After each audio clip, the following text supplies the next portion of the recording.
बूढ़े गिद्ध की सलाह। सफलता का वह मंत्र जो आपको कभी टूटने नहीं देगा।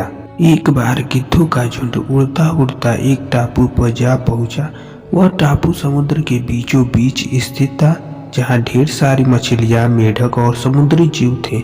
इस प्रकार गिद्धों को वहां खाने पीने की कोई कमी नहीं थी। सबसे अच्छी बात ये थी कि वहां गिद्धों का शिकार करने वाला कोई जंगली जानवर नहीं था। गिद्ध वहां बहुत खुश थे। इतना आराम का जीवन उन्होंने पहले देखा नहीं था। उस झुंड में अधिकांश गिद्ध युवा थे। वे सोचने लगे कि अब जीवन भर इसी टापू पर रहना है, यहाँ से कहीं नहीं जाना, क्योंकि इतना आरामदायक जीवन कहीं नहीं मिलेगा। लेकिन उन सब के बीच में एक बूढ़ा गिद्ध भी था। वह जब युवा गिद्धों को देखता तो चिंता में पड़ जाता। वह सोचता कि यहाँ के आरामदायक जीवन का इन युवा गिद्धों पर क्या असर पड़ेगा। क्या ये वास्तविक जीवन का अर्थ समझ पाएंगे? यहाँ इनके सामने किसी प्रकार की चुनौती नहीं है। ऐसे में जब कभी मुसीबत इनके सामने आ गई तो ये कैसे उसका मुकाबला करेंगे? बहुत सोचने के बाद एक दिन बूढ़े गिद्ध ने सभी गिद्धों की सभा बुलाई। अपनी चिंता जताते हुए वह सबसे बोला, इस टापू में रहते हुए हमें बहुत दिन हो गए हैं। मेरे विचार से अब हमें वापस उसी जंगल में चलना चाहिए जहां से हम आए हैं। यहाँ हम बिना चुनौती का जीवन जी रहे हैं। ऐसे में हम कभी भी मुसीबत के लिए तैयार नहीं हो पाएंगे। युवा गिद्धों ने उसकी बात सुनकर भी अनसुना कर दिया। उन्हें लगा कि बढ़ती उम्र के असर से बूढ़ा गिद्ध सठिया गया है, इसलिए ऐसी बेकार की बात कर रहा है। उन्होंने टापू की आराम की जिंदगी छोड़कर जाने से मना कर दिया। बूढ़े गिद्ध ने उन्हें समझाने की कोशिश की। तुम सब ध्यान नहीं दे रहे कि आराम के आदी हो जाने के कारण तुम लोग उड़ना तक भूल चुके हो।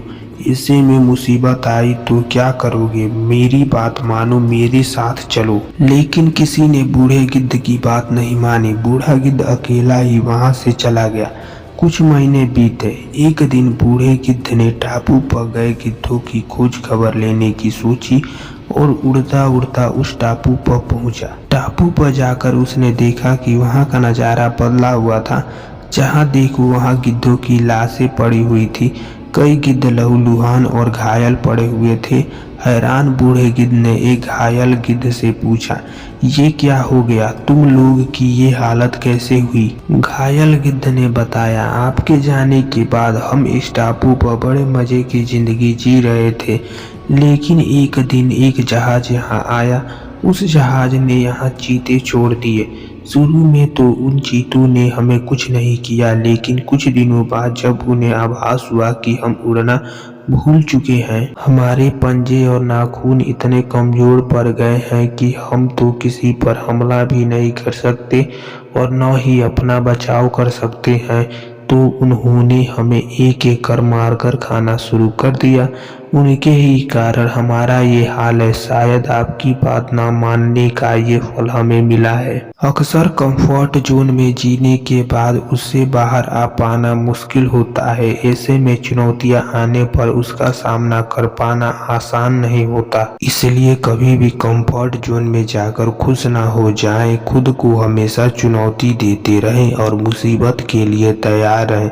जब तक आप चुनौती का सामना करते रहेंगे, आगे बढ़ते रहेंगे।